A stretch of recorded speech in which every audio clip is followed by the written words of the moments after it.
Next and final stop Casa Manila, an episode of series, Walking Tour of Intramuros. Go back the way you came, through the parking lot, cross the street to get to the Plaza San Luis Complex.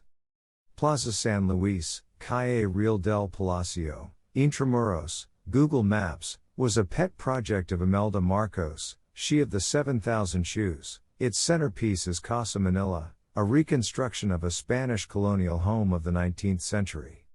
The whole structure itself dates back only to 1981. Each room in Casa Manila is decorated in period style, complete with antique furniture, fixtures, and artwork. Beyond Casa Manila, the Plaza San Luis Complex contains several other stops that will hold any tourist's interest: the White Knight Intramuros Budget Hotel, Puesto Manila, a creative hub and cafe, Barbara's, a Filipino restaurant, and Bambike Ecotours, which takes guests on tours of top Manila stops using bamboo bikes.